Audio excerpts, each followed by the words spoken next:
Present us, O Lord, in all our doings with thy most gracious favor. Further us with thy continual help, that in all our works begun, continued, and ended in thee, may we glorify thy holy name, and finally, by thy mercy, attain everlasting life. Amen.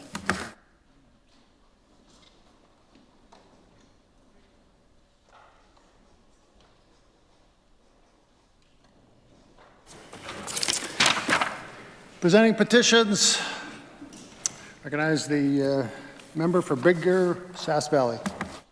Thank you, Mr. Speaker. I am pleased to rise today to present a petition from citizens who are opposed to the federal government's decision to impose a carbon tax in the province of Saskatchewan. I'd like to read the prayer. We, in the prayer that reads as follows, respectfully request that the Legislative Assembly of Saskatchewan take the following action to cause the government of Saskatchewan to take the necessary steps to stop the federal government from imposing a carbon tax on the province. Mr. Speaker, this petition is signed by citizens of Bigger and Wilkie. I do so present. Hear, hear. Recognize the member for Cumberland. Mr. Speaker, I rise today to present a petition on behalf of residents of La Ronge, Air Ronge, and Lac La Ronge Indian Band who are concerned about safety along the stretch of highway that connects all three communities. Residents regularly walk, bike, and run along the shoulder of a busy, fast-paced 60-kilometer-per-hour highway to get from community to community. Many people have been hit and some have been killed as they walk or bike along the stretch of highway from Far Reserve Road to the Co-op Marketplace. A properly engineered, well-lit bike path walkway with benches would create safety from being struck by vehicles, especially impaired or distracted drivers. This walkway would improve residents' physical and mental health by integrating safe exercises into their daily routines and also lower our local carbon emissions. Mr. Speaker, I'll read the prayer. We, in the prayer that reads as follows, respectfully request that the Legislative Assembly of Saskatchewan call on the Government of Saskatchewan to work with the tri-communities to invest in a public walkway that is well lit, paved, and safe from the motor vehicles on Highway Number 2. Mr. Speaker, this petition is signed by many good residents of the tri-community. I so present. Recognize the member for John Lakeview.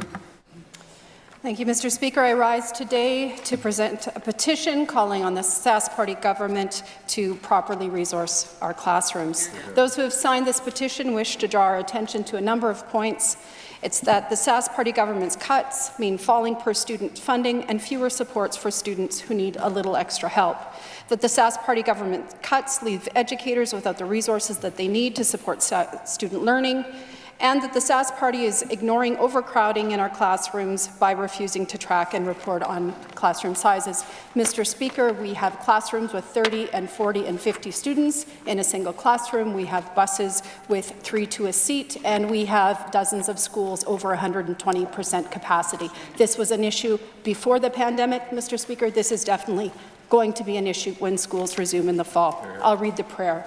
We, in the prayer that reads as follows, respectfully request that the Legislative Assembly of Saskatchewan call upon the Sask Party government to immediately fix the crisis in our classrooms by properly funding the most important investment that we can make, and that is in our children. Mr. Speaker, those who have signed this petition today reside in La Ronge, Air Ronge, Battleford, and North Battleford. I do so present.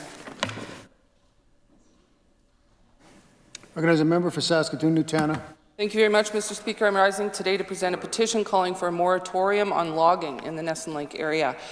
There's over 150 people that have signed this petition I'm presenting today, Mr. Speaker, and the people who are signing this petition would like to bring to our attention the following, that Nesson Lake, Ness Lake, and Zigzag Bay campgrounds bring thousands of tourists to the area annually. It is also the prime recreational area for the residents of Big River and its surrounding area. The Ness Creek site alone brings thousands of tourists to the area through its numerous events and activities, resulting in an additional 25,000 visitor days annually. Portions of the forest in the Nesson Lake area are slated for logging as early as September 2020, which will negatively impact tourism, traditional and recreational use, and the untapped economic potential of the area. A moratorium on logging in this area is critical, as if the logging proceeds, it will cause irreparable harm to the economic potential of the area for decades. Mr. Speaker, local area residents and businesses need more time to ensure a more sustainable economic plan is put in place. I'll read the prayer, Mr. Speaker. The people who signed the prayer, the petition are from the communities of Saskatoon, Big River, Regina, Battleford, Lac Vert, Elbow, Melfort, Langham, Watrous, Martinsville, Imperial, Liberty, Yorkton, and Pontex. And the prayer reads as follows. We request that the Legislative Assembly of Saskatchewan call on the Saskatchewan Party government to place a moratorium on all proposed logging in the area between Nesson Lake and the Ness Creek site, as well as immediately north of Nesson Lake. Mr. Speaker, I so submit. Reading and receiving petitions. Statements by members.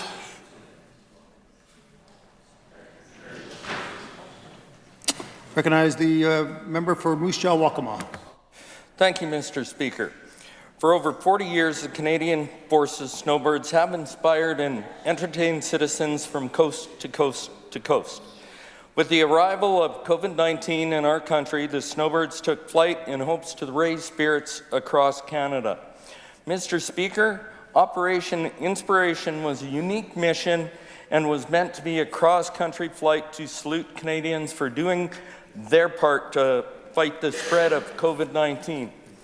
The mission featured the team's signature 9-jet formation with trailing white smoke leaving a mark on our skies. However, Operation Inspiration came to a tragic halt on May 17th when a jet crashed near Kamloops, seriously injuring Captain Richard McDougall and taking the life of Captain Jen Casey. Captain Casey enlisted in the Canadian Forces in 2014 and joined the Snowbirds in November of 18. She served as the Snowbirds Public Affairs Officer and was deeply loved and respected by her community. Mr. Speaker, we will never forget the feeling of hope that Operation Inspiration gave us as it flew across our prairies, and we thank Captain Casey and the many snowbirds involved for their efforts. We send our deepest condolences to Captain Casey's family and wish Captain Richard McDougall well in his recovery. Thank you, Mr. Speaker. As a member for Regina Douglas Park. Boot Hill in Regina Douglas Park is a beautiful neighborhood, in part thanks to 18-year-old Zoe Stradeski, who has been creating breathtaking sidewalk art during this pandemic. These aren't your run-of-the-mill chalk drawings and can be easily described as remarkable works of art. They included everything from tropical sunsets, Disney characters, thank yous, and birthday wishes for neighbors. Many of us had the privilege of seeing her tribute to George Floyd on the steps of this legislature. Zoe is a remarkable young woman. She graduated from Miller High School last year, where she received 20 academic awards over her high school career. She received the top award for top academic for all 4 years, as well as the Catholic Leadership Award. She performed in musicals, she was liturgical leader, Red Cross Blood Ambassador, and helped recreate a group called the Difference Makers, which encouraged students to take part in different community service projects like garbage picking and serving in soup kitchens. Zoe has just completed her first year at the University of Regina in the Faculty of Science and aspires to one day create a charity to help children who are sexually abused. Zoe is truly community-minded, and just one manifestation of her kind spirit is through the sidewalk art she has been creating. Words do not do this art justice. I encourage all members to join me in congratulating and thanking Zoe for all she has done for her community. Recognize the member for Regina Pasqua. Thank you, Mr. Speaker.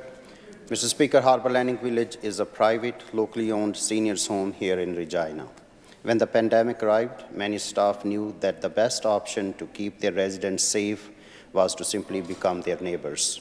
Mr. Speaker, staff, including the president and CEO of Village, set up their own suites and stayed at 55 days to ensure their residents' physical and mental health would remain a #1 priority. The residents truly appreciated this, as it gave them reassurance that they would be able to be taken care of during this unprecedented time. Mr. Speaker, by moving into the facility, the residents were not the only ones receiving care and support. This was also very important for the staff to spend time together and provide support for each other.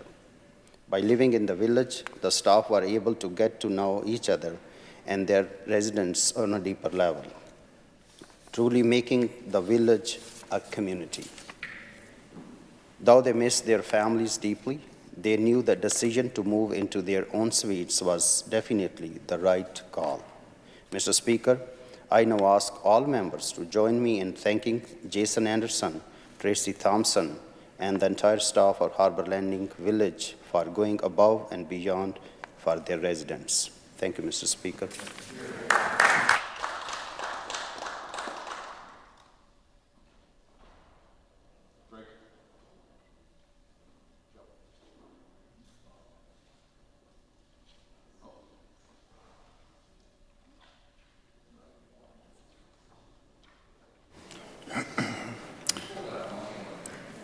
Question period.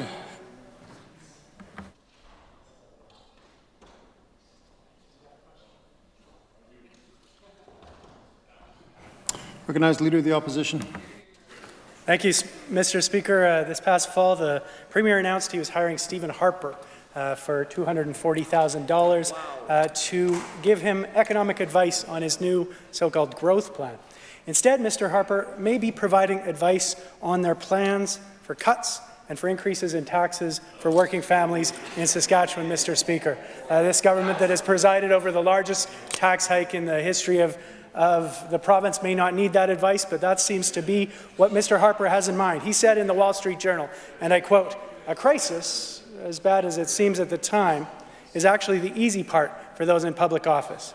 He goes on in that same article to refer to tax cuts, to tax hikes and cuts to public services as, and again I quote, inevitable. Mr. Speaker, the Finance Minister has refused repeatedly to provide the public with her plans any further out than the end of this year and to rule out any future cuts or tax hikes. Mr. Speaker, will the Premier make it clear today whether he agrees with his Finance Minister and his Economic Advisor, Mr. Harper, on the inevitability of coming cuts and hikes? Will he come clean about his plans for future cuts to the services that Saskatchewan people depend upon? Here, here, here.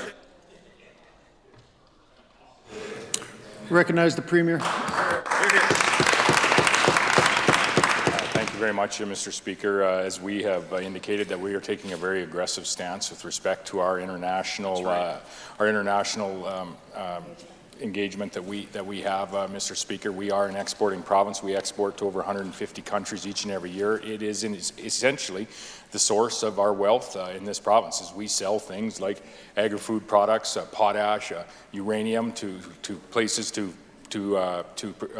make nuclear power, Mr. Speaker, the cleanest source of power, Mr. Speaker. We most certainly are reliant on those international relationships. So we procure services in the U.S., Mr. Speaker. We are actively opening up offices in addition to our office in China in 3 other markets. We're going to go further than that, Mr. Speaker.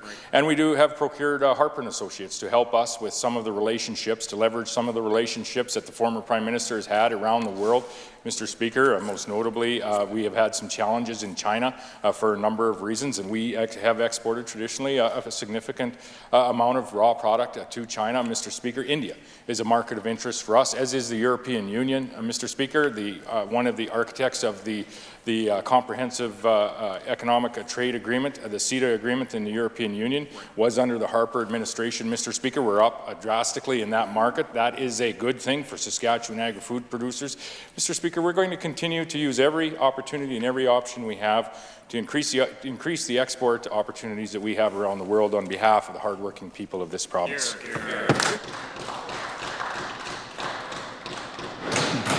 Recognize the Leader of the Opposition. Thank you, Mr. Speaker. As of course you'll have noticed, the Premier chose not to answer the question about the inevitable cuts ahead that were described by Mr. Harper and that are in the plans of this government, Mr. Speaker. But not answering the question seems to be a tradition with this government. Why, just last night, Mr. Speaker, in response to questions from our member from Regina, Rosemont, Mr. Speaker, the Finance Minister refused 3 times. She refused 3 times to rule out selling off crowns to balance the budget, Mr. Speaker. She said, and I quote, Mr. Speaker, "I would love to have that kind of power, but I don't." Now, it's not entirely clear exactly what she meant. Did she meant she'd like to have the kind of power to sell off the crowns or the kind of power to be straightforward with people about her plans, Mr. Speaker? But the fact of the matter is, people need to know, if the finance minister won't rule out selling the crowns, will the Premier? Recognize the Premier. Thank you very much. Mr. Speaker, with respect to the first part of that question with Mr. Speaker, some of the comments that Mr. Harper has made, he's referencing the federal government with the estimated between $250 $300 billion that has been estimated by the Parliamentary Budget Officer to be rolled out due to the COVID response. And Mr. Speaker, there's some concerns, and I think many in this province, including myself, share those concerns with respect as to how we are going to pay this as part of this nation of Canada. How are we going to pay for the incurring debt that is ultimately coming? Mr. Speaker, we're in a very different situation when you look at the per capita situation here in Saskatchewan, and much of that is due to the work of the Finance Minister and Mr. Speaker, her caucus colleagues, as well as the hardworking officials at the Ministry of Finance. And Mr. Speaker, I think that work is most evident here this past week with the introduction of the budget. First budget post-COVID to be introduced in this nation, Mr. Speaker, to fully account for our COVID response from a healthcare perspective, but also to fully account, Mr. Speaker, for our COVID response and how it impacts the province's finances, Mr. Speaker. We've put that before this legislature for review. No other jurisdiction, including the federal government, has done such a thing. We would hope they would in the days and weeks ahead, Mr. Speaker, as other provinces will, as they have the opportunity as we reopen our provinces, reopen our economy, and ultimately reopen our communities across this province.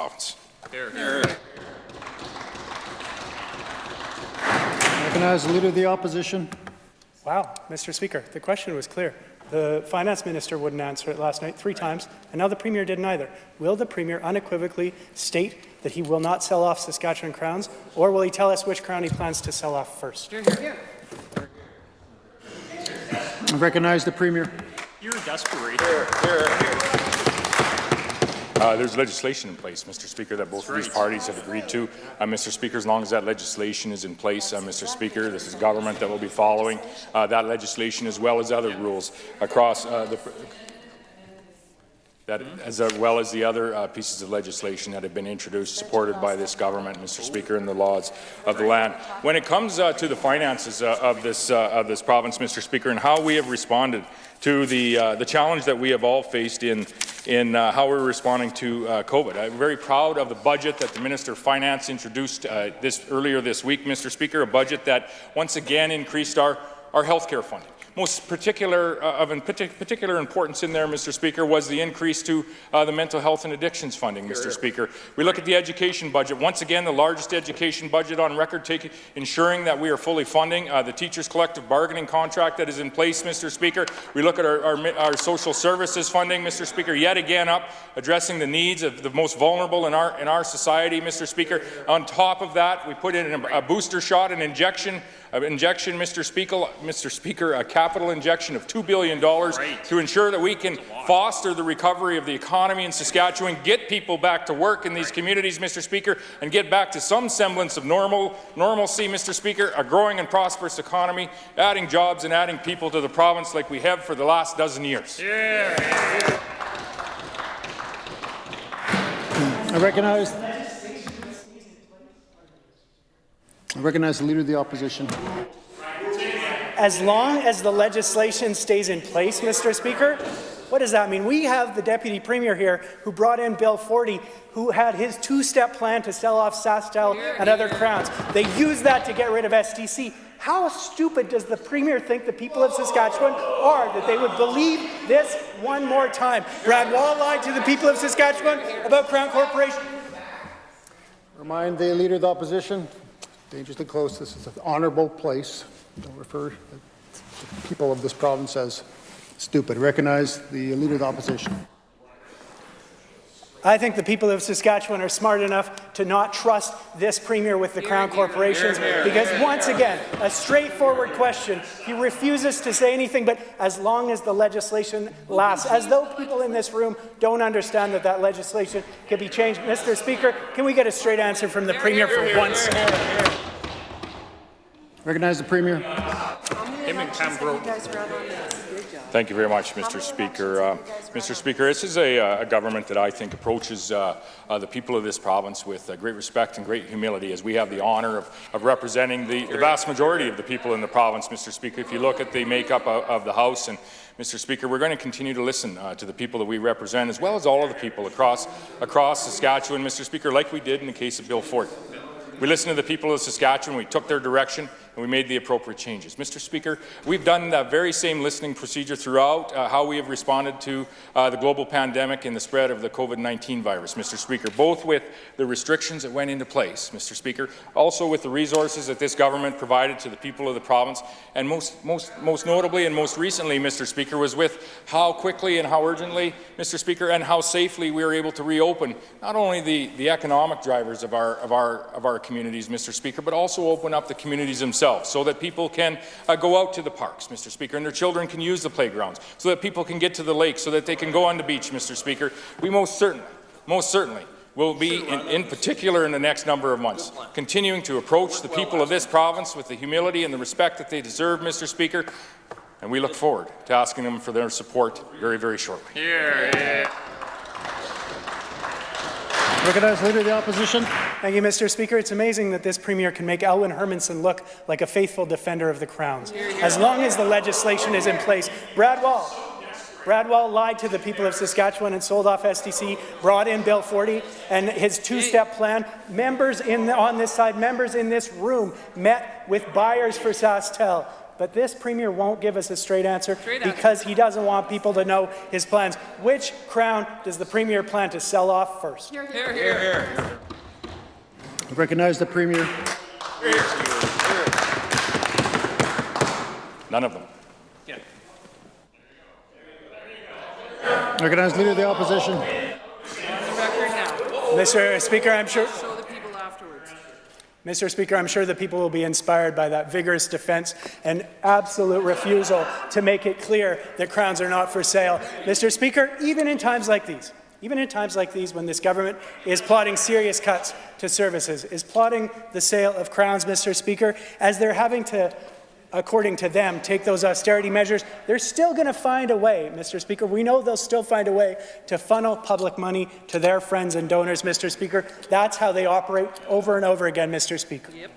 Today, we've got some breaking bad news regarding how the proponent was chosen to run the new crystal meth rehabilitation center in Estevan, Mr. Speaker. Can the Premier tell us? Can the Premier tell us whether he had any meetings or any role in selection or whether he took any meetings related to this centre? Hear, hear. Hear. Recognize the Premier. Hear, hear, hear. Mr. Speaker, the meeting that I had in relation to the crystal meth beds that are being reopened in this budget, being funded in this budget, entails one meeting. It occurred in Estevan, Mr. Speaker, with the CEO of the affiliate healthcare entity that we work with there, Mr. Speaker. I believe his name is Mr. Greg Hoffert. We had a meeting, we toured the facility. He showed me where the facility could, and had operated until the NDP had closed it a number of years ago. Great. Recognize the Leader of the Opposition. Thank you, Mr. Speaker. Just 6 months ago, Grant Devine emailed a proposal for a for-profit addictions treatment centre to, among others, Brad Wall's former Chief of Staff, Mr. Speaker. The email reads, and I quote, and I'm happy to table this email, Mr. Speaker, but I quote, "Our objective is to present a well-documented model to Premier Moe in the new year." Here we are, just 6 months later, and there's $1.4 million in the budget, with programming coming online by September, with the services to be run by the company that Grant Devine was lobbying for, Mr. Speaker. This is a deal for what Grant Devine refers to in that email as a profitable business model, Mr. Speaker. We badly need more spaces for Saskatchewan people to seek treatment for their addictions, Mr. Speaker. But this isn't how you do it. It's so important that it be done right, Mr. Speaker. Why was a contract for these services not tendered? Recognize the Minister of Health. Mr. Speaker, the first I heard of this matter was when the critic raised it last night in estimates. I had no idea what she was talking about, Mr. Speaker. It was the same kind of innuendos that the Leader of the Opposition is throwing around. So after estimates last night, Mr. Speaker, I phoned Greg Hoffert, the CEO of St. Joseph's. St. Joseph's, an affiliate an affiliate that also runs the hospital in Estevan, runs the long-term care facility in Estevan, and did under the former government as well, Mr. Speaker. Mr. Speaker, he had no idea what I was talking about. Mr. Speaker, he's assured me that as much as they love to taint Grant Devine, Mr. Speaker, he's had absolutely no role in this whatsoever. And the member opposite would be pleased to know he did tell me how the St. Joseph's folks arrived at contacting Cedars in BC for the addictions treatment advice, Mr. Speaker. It was because they talked to Dr. Wendy Gore Hickman, and she recommended it to them, someone that I'm sure the member opposite's familiar with. Mr. Speaker, let's put this in context. Mr. Speaker, they're saying without it being tendered. Would we re-tender, would we do a tender if we added a diagnostic or a surgical initiative in St. Paul's Hospital? It's an extension of services, Mr. Speaker. And as the Premier just mentioned before, we should also point out, Mr. Speaker, that those originally were addictions treatment beds until the 1990s when they were closed under the watch of the NDP.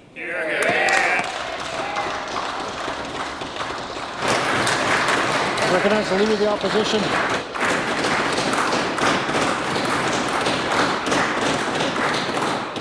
Mr. Speaker, a for-profit addictions treatment centre, the first for-profit facility in the province being introduced into a facility that has no addictions treatment at this time. Of course, any reasonable, responsible government would tender that, Mr. Speaker. Of course they would, but not under this government, not under this government. We were told in committee last night, Mr. Speaker, that this facility is going to open in September. What a quick turnaround at a time where everything else is slowed to a crawl, where the waiting lists for surgery are through the roof. But now, this suddenly gets the green light, Mr. Speaker. We know the need for crystal meth treatment is important, but it should be done with public dollars and available to everyone who needs it, Mr. Speaker. And it's very striking.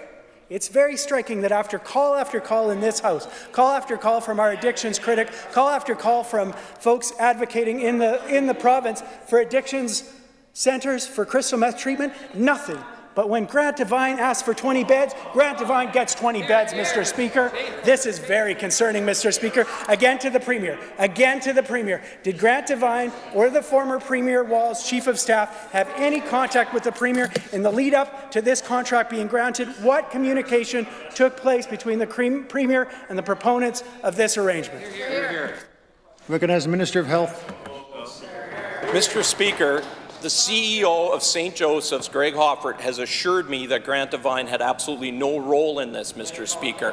Mr. Speaker, this is very clear. I think the member should get his facts straight, talking about it being a for-profit. Mr. Speaker, this is going to be publicly funded and clients will not be charged to attend, Mr. Speaker. It's going to be a totally publicly funded facility. What St. Joseph's is doing, an affiliate with long-standing in this province, what they're doing, Mr. Speaker, is they're calling on this company who have a long history in addictions treatment. They're calling on them for their advice and using them in that capacity. The government had no role in soliciting that, Mr. Speaker. The role of government is to fund the Ministry of Health. The Ministry of Health will fund the SHA. They'll enter into the agreement with St. Joseph's, as they do for all other medical services, Mr. Speaker. What that member is doing is absolutely despicable. He knows better than this. He knows it's not based in fact, and he should apologize to this House.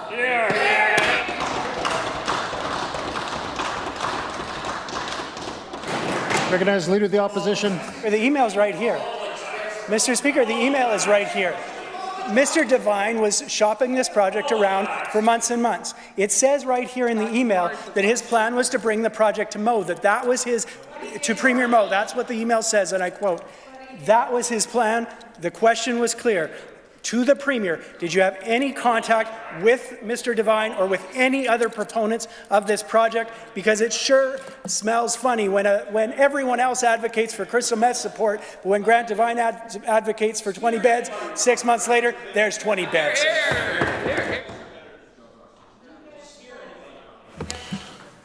I'll remind the members the use of the word despicable was unparliamentary, so that's a caution. I recognize the Premier. Mr. Speaker, I'd spoken with respect to the conversations and meetings I had with respect to the addictions beds in this community of Estevan. They essentially amounted to one meeting. one meeting where I was in Estevan, toured the existing facility, Mr. Speaker, run by the affiliate, Mr. Speaker, toured the beds that the NDP had closed a number of years. Mr. Speaker, that's the only meeting that I'd had. There's no meeting, no consultation that I had with Mr. Devine or anyone else outside of the Minister of Health and the affiliate themselves with respect to these beds. We're very pleased. Mr. Speaker, we're very pleased to be opening these beds on behalf of the people in the southeastern portion of this province. Mr. Speaker, what we are seeing here today is very concerning. We are seeing the Leader of the Opposition trying to drag some names through the mud, if you will, quite frankly, Mr. Speaker, on an email that he has not yet tabled. I would ask him to table the email, Mr. Speaker. I can assure the people of this province, the people of this House, there's no meetings between myself, Mr. Devine, on this issue, Mr. Speaker. There's no meetings between myself outside of the affiliate when I toured the facility and the Minister of Health. Here. Here. Recognize the member for Regina Lakeview. Mr. Speaker, we know that the Sask Party's cut and paste budget is a recipe for more cuts to the classrooms and at a time when our kids can least afford it. The Saskatoon Public School Board just passed a budget which notes that provincial funding, quote, does not allow the school division to address projected enrollment growth and inflation for operating costs. Mr. Speaker, they're short $2 million. This government had more than 3 months to plan a budget that would meet the needs of kids and staff and teachers in the province and prepare a response to COVID-19. Will this minister admit that he has once again failed our kids? Hear, hear.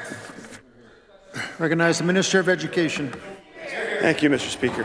Mr. Speaker, this budget shows a $42 million increase in operating to school divisions across this province. Mr. Speaker, and I'll remind the member opposite that since we've had the privilege of forming government, Mr. Speaker, enrollment in our schools is up 14%, Mr. Speaker. Our per-student funding, Mr. Speaker, is up 23%, 37% increase, Mr. Speaker, in operating funds to our school divisions, Mr. Speaker. The province of Saskatchewan, the school divisions enjoy one of the highest per-pupil funding rates in the entire country, Mr. Speaker. Mr. Speaker, we listen to the school boards, Mr. Speaker. We understand what the needs in the classrooms are, Mr. Speaker, and we try to address those needs, Mr. Speaker. We'll continue to provide, Mr. Speaker, support to the school divisions in this province, Mr. Speaker, the highest education budget in the history of Saskatchewan, Mr. Speaker, and we're very proud of that. Recognize the member for Regina Lakeview. Mr. Speaker, no one in the classroom or near a classroom is using the same numbers that the minister is, and he ought to know better. Parents and teachers and children were expecting to see provincial funding that took this pandemic seriously. They needed to see that funding. Instead, they have an operating budget that has not changed since the province took their first kick at the can in February of this year. Because of COVID-19, a plan for schools to safely open in the fall is non-negotiable. A plan that puts an end to classes of 40 or more kids in a classroom. Mr. Speaker, that would make social distancing impossible. The Saskatoon Public School Board states that funding levels, quote, will allow class size ratios to remain at the same levels as in previous years. To the minister, does he recognize that a pandemic year requires a level of response that is wholly different than that of previous years? Where is the plan to reduce class sizes and make our schools safer in September? Hear, hear. Recognize the Minister of Education. Thank you, Mr. Speaker. Mr. Speaker, the guiding principle that continues to guide the Ministry of Education and the Government of Saskatchewan, Mr. Speaker, is the wellness and the safety of our children when they return in the fall, Mr. Speaker. We've had many conversations with our partners in education. I'm very pleased to report that the good conversations we're having with the response planning team, Mr. Speaker, and with individuals at Public Health, Dr. Shahab, to make sure that the plan that is in place for children going back to school in the fall ensure, Mr. Speaker, that they are going to be going back to school in a safe and responsible way, Mr. Speaker. I wish members opposite would stop instilling panic in the parents of this province. Mr. Speaker, the guiding principle for this government from the beginning of the pandemic is to ensure the safety and security of the people of this province, Mr. Speaker, and no one is more important than the children that are going back to school in the fall, Mr. Speaker. We will make sure that the plan is safe, Mr. Speaker, and we'll make sure that we understand and we put protocols in place to ensure the safety of our children in the fall. Recognize the member for Regina Lakeview. Mr. Mr. Speaker, how dare the minister insinuate that it is instilling panic to bring the questions that parents have with regard to their children's safety to the floor of this Assembly. Mr. Speaker, we know that the provincial response planning team is doing good work, but you know what they want to know? Who is going to come up with the money? Because under this government, they no longer have the ability to raise their own funds, Mr. Speaker, so it is solely in that minister's court to provide that funding to our classrooms. I'm going to quote again from the Saskatoon Public School Board. Our division's growing demands are far outpacing provincial funding. Our board will continue to lobby for the resources our students need to be successful. Mr. Speaker, we are hearing the same thing from division after division. We are hearing from parents who are not sure about sending their children back, and they want these questions answered. Our kids need, Mr. Speaker, and they deserve funding that will keep them safe, and it is not enough, Mr. Speaker, for the Minister of Finance to tell parents that COVID-19 doesn't affect kids too harshly. Where's the plan to make schools safe, Mr. Speaker, and where is the funding? Recognize the Minister of Education. Mr. Speaker, the guiding principle, as I've said, is to ensure the safety and security of our kids in the classroom, our teachers and other professional staff. Now, if the member would have paid attention when my good friend, the Honourable Finance Minister, stood in her place, she would have known that there's a $200 million contingency fund in this budget, Mr. Speaker, to deal with the consequences of COVID-19, Mr. Speaker. It's impossible for me at this present time, Mr. Speaker, it is impossible for me to say at the present time what additional resources are going to be needed in the fall, Mr. Speaker. Many things can change between now and when children go back to school in the fall, Mr. Speaker. But I can tell you this, Mr. Speaker. We will ensure that the resourcing in the classroom, Mr. Speaker, that instruction in the classroom, Mr. Speaker, is not going to be affected by COVID-19, Mr. Speaker. We will have a safe plan. If the member waits till tomorrow, Mr. Speaker, we will be releasing the details of the plan with respect to children going back to school, Mr. Speaker, a plan that's been worked on by Public Health, the Ministry of Education, Mr. Speaker, and the resource planning team, Mr. Speaker. We're very comfortable with where we're at with the plan, Mr. Speaker. We can assure the parents of this province that their children will be safe in schools.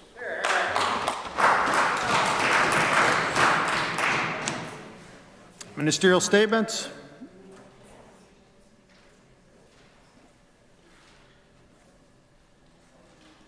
Is a member from Newtown on her feet.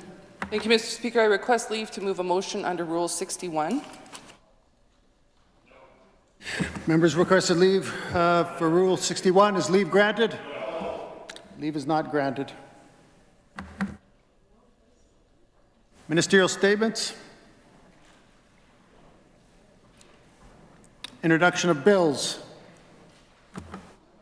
Number one, Honourable Mr. Harrison to move Bill number 209. Recognize the Minister of Trade and Exports. Thank you, Mr. Speaker. I move that Bill number 209, the Saskatchewan Chemical Fertilizer Incentive Act, be now introduced and read a first time. It's been moved by the Minister that Bill number 209 be now introduced, read a first time. Pleasure of the Assembly to adopt the motion. Carried. First reading of this bill. And shall this bill be read a second time? Next sitting, Mr. Speaker. Next sitting.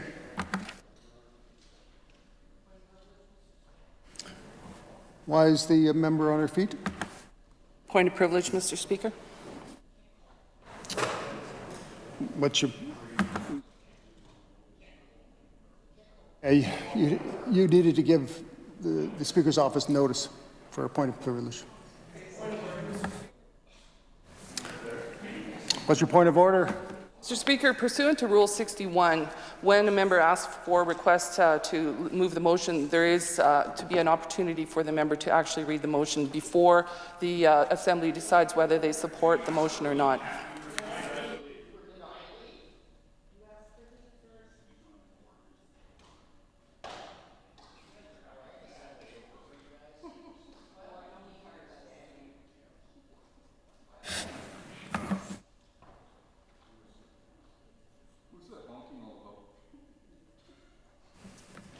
The member will have another opportunity at orders of the day where the correct spot for it. Item number 2, Honourable Ms. Harpauer to move Bill number 210. Recognize the Minister of Finance. Speaker, I move that Bill number 210, the Income Tax Amendment Act 2020, be now introduced and read for the first time.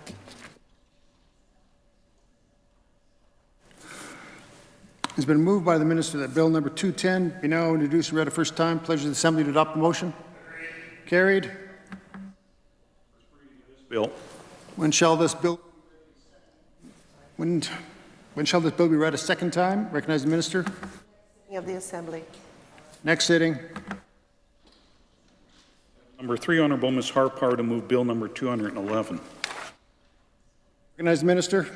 Mr. Speaker, I move that Bill number 211, the Provincial Sales Tax Amendment Act 2020, be now introduced and read a first time. It's been moved by the Minister that Bill number 211 be now introduced and read a first time. Pleasure of the Assembly to adopt the motion. Carried. First reading of this bill. When shall this bill be read a second time? Recognize the Minister. Next sitting of the Assembly. Next sitting. Item number 4, Honourable Mr. Morgan to move Bill number 212. Recognize the Minister. Mr. Speaker, I move that Bill number 212, the Police Amendment Act 2020, be now introduced and read a first time. It's been moved by the Minister that Bill number 212 be now introduced and read a first time. Pleasure of the Assembly to adopt the motion. Carried. First reading of this bill. When shall this bill be read a second time? Recognize the Minister. Next sitting of the Assembly, Mr. Speaker. Next sitting. Item number 5, Mr. Forbes to move Bill number 621. Recognize the member for Saskatoon Centre. Mr. Speaker, I move that Bill 621, the Workers' Compensation COVID-19 Amendment Act, be now introduced and read a first time. It has been moved by the member that Bill number 621 be now introduced and read a first time. Pleasure of the Assembly to adopt the motion. Carried. First reading of this bill. When shall this bill be read a second time? Next sitting of the... Okay, at the next sitting of the Assembly. Next sitting.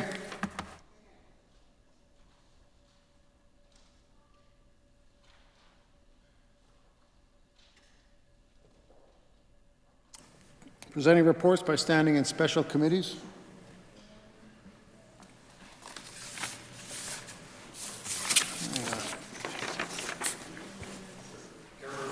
Thanks. I recognize the member for Carrot River Valley. Mr. Speaker, I'm instructed by the Standing Committee on Crown and Central Agencies to report Bill number 180, the Miscellaneous Statutes, Government Relations Transfer of Gas, Electrical and Plumbing Functions Amendment Act 2019 without amendment. When shall this bill be considered committee of the whole on bills? Recognize the Minister. Mr. Speaker, I request leave to waive consideration in Committee of the Whole on bills and that the bill now be read the third time. The Minister has requested leave to waive consideration Committee of the Whole on the bill and that the bill be now read a third time. Is leave granted? The Minister may proceed to move third reading. Recognize the Minister. Now be read the third time and passed under its title. Moved by the Minister. The bill be now read a third time, passed under its title. Is the Assembly ready for the question? Pleasure the Assembly to adopt the motion. Carried. Third reading of this bill.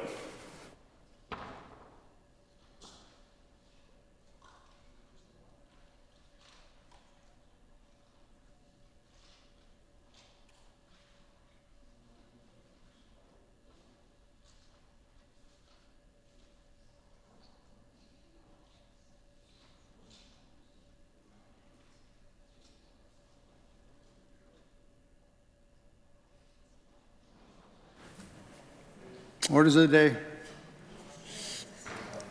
Why is the member from Saskatoon-Newtown on her feet? Thank you, Mr. Speaker. I request leave to move a motion under Rule 61.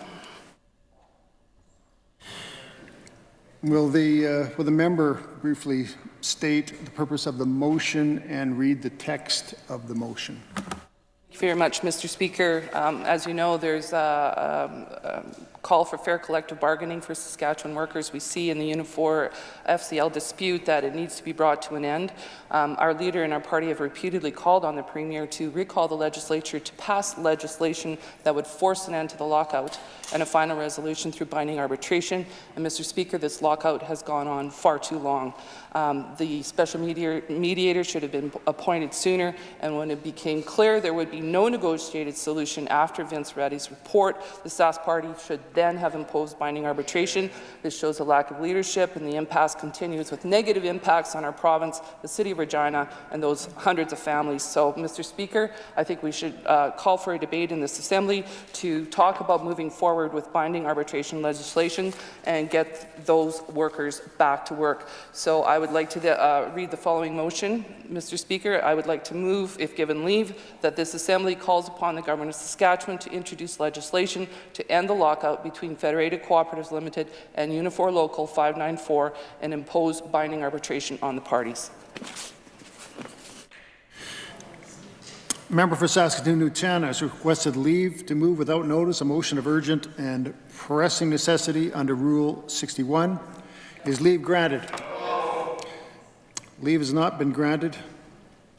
Next item of business.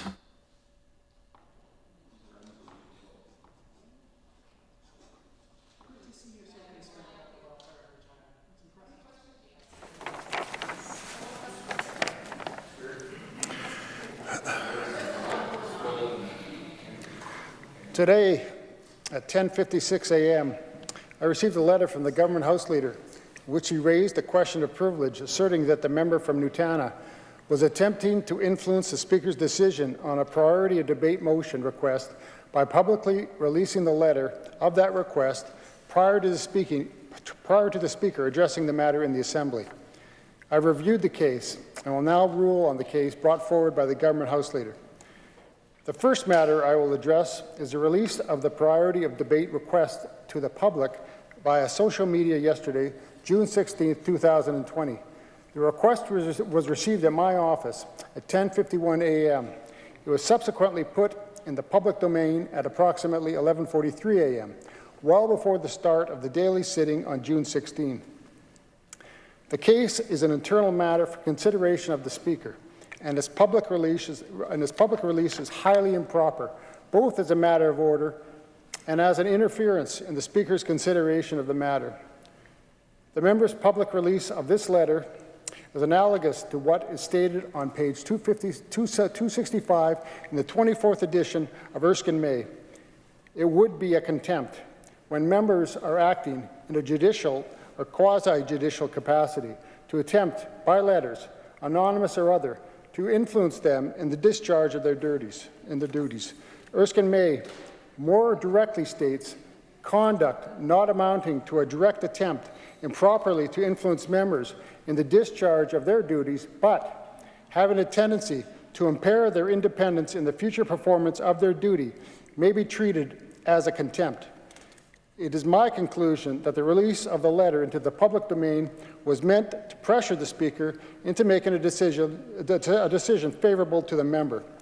Moreover, the member's letter was phrased in such a way as to imply that part of the Speaker's decision is based on the merit of the public policy decision. The member is well aware that the Speaker's view of a public policy matter is irrelevant and is never a factor in a decision. The member is fully aware that the Speaker bases decisions on the provisions of the rule and not whether he shares the public policy view of the member. This, in conjunction with the release of the letter to the public, injected the Speaker into a public policy debate which is inappropriate.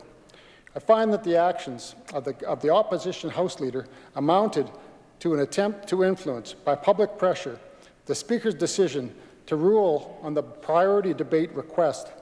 The actions also amounted to an attempt to improperly influence the Speaker in making a decision based on the importance of the public policy issue rather than the terms of the standing order. For these reasons, I find that the government House Leader has established a prima facie case for the matter to be considered as a question of privilege by the Assembly.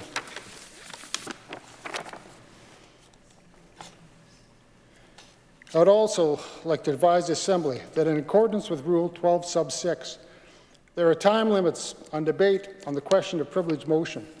The mover of the motion shall speak for not more than 1 hour and is permitted 15 minutes to close debate, and no other member shall speak for more than 45 minutes. Further, that the question will be called at 10 minutes before adjournment unless sooner concluded. I recognize the Government House Leader to move his motion. Well, thank you, Mr. Speaker, and I listened with gravity to your comments and your ruling on the establishment of a prima facie case of privilege in this matter. This is, as members know on this side, one of the most serious issues that we can deal with in this chamber, and that has to do with the privileges of members, the privileges of the institution, and the dignity and position of the Speaker in that institution. And I would note, Mr. Speaker, that this is now the second time in a handful of years where the opposition House Leader has been found to be in contempt of the Assembly. These are matters that I don't relish speaking on, and we would prefer to not have to deal with, Mr. Speaker, but we are. And perhaps for those who are watching and listening, I'll provide some of the background as to why we are at where we are at today. Yesterday, Mr. Speaker, as you noted, the opposition submitted a priority of debate motion. The opposition House Leader posted that priority of debate motion to her social media account prior to it being considered by yourself as the Speaker and prior to it being in possession of the House. And we felt strongly that that was an attempt to strong-arm the decision of the Speaker and influence and direct the Speaker to take a particular position on that Section 28 motion. Mr. Speaker, I'll quote from Beauchesne's paragraph 167, which speaks to the unique role of your role in both parliamentary convention and in academic texts, and I'll quote, "The presiding officer, while but a servant of the House, is entitled on all occasions to be treated with the greatest attention and respect by individual members because the office embodies the power, dignity, and honor of the House itself. In order to preside over the activities of this Assembly, as you well know and have carried out with great dignity, Mr. Speaker, the impartiality of the Chair must not be put into question." And I'll quote from Beauchesne's 168 sub 1, quote, "Confidence in the impartiality of the Speaker is an indispensable condition of the successful working of procedure, and many conventions exist which have as their object not only to ensure the impartiality of the Speaker, but also to ensure that there's a general recognition of the Speaker's impartiality. To maintain the impartiality of the Speaker and give due respect to the role, the Speaker should be protected against reflections on their actions." And that's Beauchesne's paragraph 71. "And such reflections may be punished as breaches of privilege. This includes both commenting on past and future rulings and decisions of the Speaker. A prima facie case of privilege has been established on that basis because of the member's actions." And I would submit that the opposition's House Leader's actions of publicly posting her letter on June 16, 2020 to you before the Assembly had met was an attempt to strong-arm and influence the upcoming ruling of the Speaker on the priority of debate motion. Moreover, I would note, Mr. Speaker, which you also noted in your ruling on the priority of debate motion itself yesterday, that the opposition had other legislative avenues to bring this issue to the floor of the Assembly, including which they did today, Section 61, but also, Mr. Speaker, they could have brought this matter to the floor of the Assembly on Friday. They had that opportunity. They could have submitted their priority of debate for Friday on Private Members' Day, and they specifically chose not to do that. They were invited to make that application, and the Leader of the Opposition and the Opposition House Leader specifically chose to raise another item in priority to the matter that they were discussing. So, Mr. Speaker, I just want to be clear for those listening and for the members of the chamber why this is important. The Speaker does not and cannot play a partisan role. The Speaker is precluded because of his role from defending himself in a partisan way. So when members opposite launch a partisan attack on the office and the person of the Speaker, that is why we have the rules in place that we do to protect that office and protect that individual, whoever it is, occupying the Speaker's chair. And that's why this is a big deal, Mr. Speaker. So with that, I am prepared to move the appropriate motion that the actions of the member for Saskatoon-Nutana on June 16, 2020 constitutes a breach of privilege of the Speaker of the Legislative Assembly of Saskatchewan by attempting to influence a ruling of the Speaker. And further, that the member for Saskatoon-Nutana remove all offending social media posts and apologize to the Speaker and Assembly for her actions. I so move.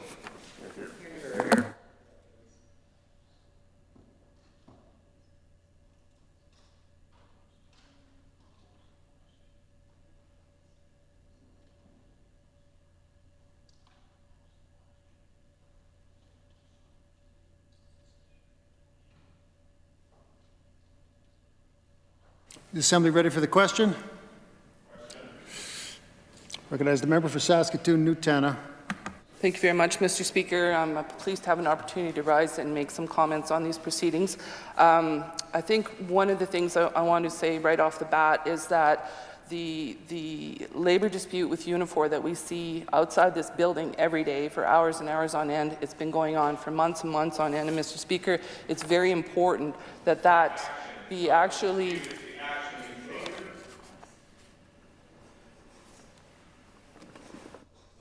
Why is the member for Cannington on his feet? Mr. Speaker, the motion before the House is not about a labour dispute that is taking place in the province. It's about a breach of privilege of the Speaker by the member opposite. Mr. Speaker, I don't know what she's talking about, but it's not relevant to this debate. I'll recognize the member for Nutana, but I'll remind you to stick to the motion in place here.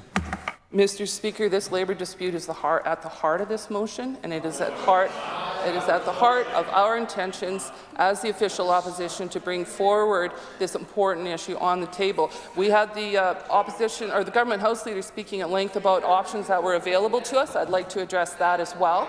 And I would like the members opposite to allow me to have a chance to explain my actions, Mr. Speaker. So I don't know if you're going to recognize him again or not, but I think this is clearly abusing my ability to speak to this motion. Recognize the member for Cannington. Point of order, Mr. Speaker. Clearly, my first point of order was that the member speaking must speak to the motion, not to something else. And the member opposite is clearly not speaking to the motion. And I ask that you rule that she must speak to the motion and not to other issues. I'd agree, and I'm going to remind the member again, speak to the motion. Mr. Speaker, at the issue here in the heart of this motion was my intentions yesterday when I posted a social media tweet regarding a letter that I had delivered to your office. and the intention of that motion, of my actions, is the heart of this motion, and therefore it is imperative that I have an opportunity to address this Assembly and the members present to make it clear what my intentions were, because the intentions that are alleged against me by that member, Mr. Speaker, are not the intentions that I had. So I think that I should have an opportunity to speak to my intentions, because my intentions are at the heart of this matter, and they are very much involved with the labour dispute that is occurring in this city, in this province, Mr. Speaker. So I would like to take the opportunity to fully explain my intentions, because my intentions are what's being maligned and impugned here, Mr. Speaker. And I think, so again, I want to reiterate the importance of this debate in this Assembly, and that my intentions yesterday were to, as a member of the Legislative Assembly. This debate is about the motion specifically. Okay? That's it. Can speak to the motion. It's easy, and that's what I have been doing. The actions of what's being maligned here is that the actions that my actions yesterday constitute a privilege by attempting to influence the ruling of the Speaker. There was no such attempt from my perspective, Mr. Speaker. Obviously, you have had the advice of the clerk's table, and you've looked at some of the rulings of the past in relation to letters that other members have, or other rulings that have come from other jurisdictions. Obviously, none of these rulings had anything to do with a tweet. That letter was public the minute it hit your desk, Mr. Speaker, and therefore my intention was that that be we've seen the Premier release letters in the past, Mr. Speaker, and this is a very important debate. It's very important to the official opposition that we get this debate on the floor of the Assembly. And you suggested yesterday, Mr. Speaker, there were other ways to go around it, although you didn't exactly rule on Rule 28. We have now we've tried again under Section 60, or Rule 61, Mr. Speaker, and I think what really needs to be brought to the fore here is what is the essence of the dispute and what the public needs to know about what's going on in this Assembly as a result of the failure of this government to bring binding arbitration legislation.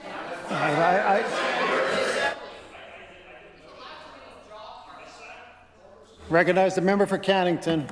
Thank you, Mr. Speaker. Mr. Speaker, again, the point of order is that the member needs to talk about this motion, not the success or failure of the motion she presented yesterday, which is irrelevant, Mr. Speaker, to this debate today.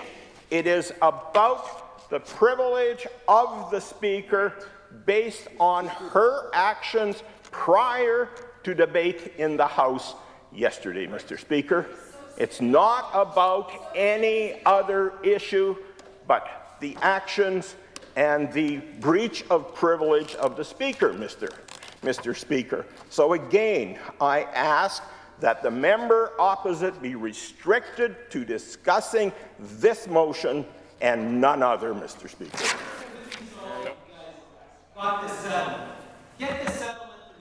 Member for Saskatoon Centre, come to order. The point of order, member from Cannington, is well taken. You will stick to the motion and not bring anything else into debate. I have been sticking to the motion. The motion is about attempting to influence, and I think as a member of this Assembly, I have every right to make it clear that there was no attempt on my part to influence any decision that you were making. And you know that, Mr. Speaker, and I think it's a shameful thing when the arrogance of members like the member from Cannington get in the way of meaningful debate on the floor of this Assembly. We let the House Leader give his speech, and now, Mr. Speaker, they are attempting to shut down this debate by continually raising issues and distorting the motion itself, Mr. Speaker, was about whether or not I attempted to influence your decision. I had no intention, and I want that clear on the record, I had absolutely no intention to influence your actions. If you were influenced by them, Mr. Speaker, and that's what you found, then that is your choice, Mr. Speaker, but it was certainly not my intention. Mr. Speaker, on Friday, we have one opportunity under the sessional orders to bring forward a vote on something that is critically important to the people of Saskatchewan, and that is on the importance of a proper suicide prevention strategy, Mr. Speaker. To suggest that this should replace that, is what the government House Leader suggested, and I think as well yourself in your ruling, Mr. Speaker, is not something that this opposition is prepared to do. Because suicide prevention is one of the most critical and important pieces that we have debated in this Assembly, and our member from Cumberland deserves the right to get these members to tell us whether they support that bill or not. Mr. Speaker, and that's very important to the official opposition. It's very important to the people of Saskatchewan, and it is critically important to the people of the North, and whether or not they feel represented by this government, Mr. Speaker. So it is important for that to go forward. And as you know, Mr. Speaker, there's nothing under the sessional orders that said that there would be no debate allowed under Section 29, Mr. Speaker. So those are some of the things I think that need to be on the record to ensure that the government House Leader's rather grand words were at least that there be a reflection of the reality that exists on this side of the House, Mr. Speaker. So again, Mr. Speaker, this is a labour dispute that is hurting the local economy, and my intentions, as part of my intentions in bringing this forward, were in no way meant to influence your decision, Mr. Speaker. You are impartial, and you are the one who makes those decisions. There was no attempt on the part of myself to influence you.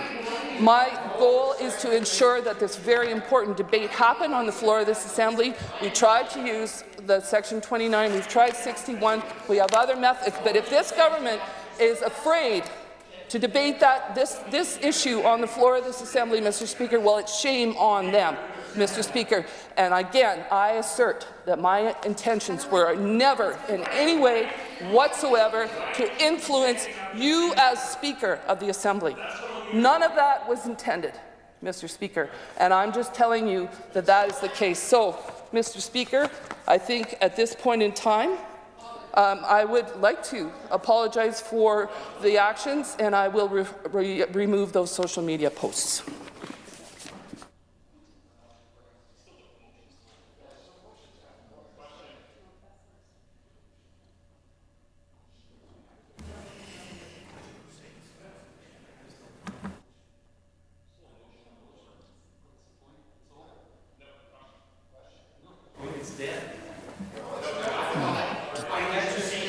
Assembly ready for the question.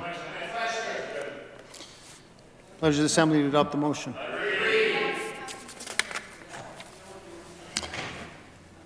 Those opposed to the motion say no. Those in agreement with the motion say aye. Aye. I think the ayes have it.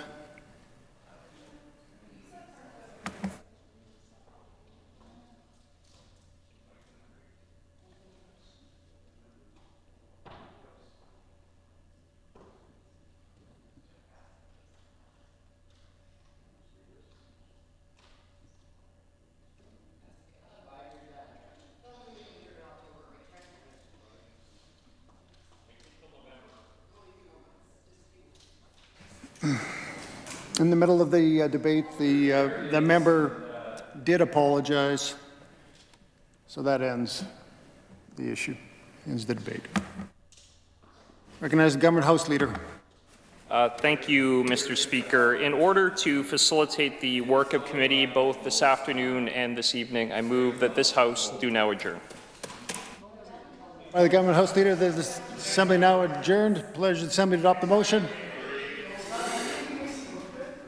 This House stands adjourned until 1:30 p.m. tomorrow.